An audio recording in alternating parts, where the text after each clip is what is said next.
ഇവിടെ ഒരാൾ mortuary clean ചെയ്തുകൊണ്ടിരിക്കുമ്പോൾ അവിടെയുള്ള ഡെഡ് ബോഡീസ് എല്ലാം പുറത്തേക്ക് തള്ളി വരുന്നു. ഇത് കണ്ടിട്ട് പേടിക്കാതെ അവൻ അതിനെയെല്ലാം ഉള്ളിലേക്ക് കയറ്റി വെച്ച് അവന്റെ ജോലി തുടരുന്നു.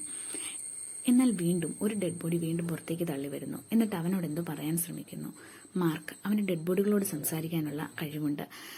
മരിച്ചുപോയതുകൊണ്ട് തന്നെ അയാൾ അവനോട് ചില കാര്യങ്ങളൊക്കെ തുറന്നു പറയുന്നു. അതിനുശേഷം അവൻ ജോലി കഴിഞ്ഞ് വീട്ടിലേക്ക് ചെല്ലുമ്പോൾ അവന്റെ ഭാര്യ ഒരാൾ കൊന്നതായി അറിയുന്നു. അതിനെ തുടർന്ന് മരിച്ചുപോയ ഭാര്യ അവനോട് സംസാരിക്കുന്നു.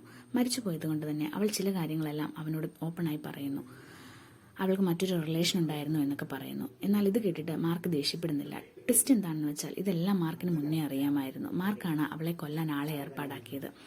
ഇതൊക്കെ അവനോട് തുറന്നു പറഞ്ഞതോ അവന്റെ ഫ്രണ്ട്, മരിച്ചുപോയ അവന്റെ ആ ഫ്രണ്ട്. അവളെ കൊന്നത് അവനാണെന്ന് അറിഞ്ഞതോടെ അവൾ ഭയങ്കരമായി അവനോട് ദേഷ്യപ്പെടാനും ചീത്ത വിളിക്കാനും ഒക്കെ തുടങ്ങുന്നു. എന്നാൽ ഇതൊക്കെ കേട്ടിട്ട് മാർക്ക് മിണ്ടാതെ അവന്റെ വെഡ്ഡിംഗ് റിംഗ് അവളുടെ കയ്യിൽ അണിയിച്ചിട്ട് നടന്നു നീങ്ങുന്നു.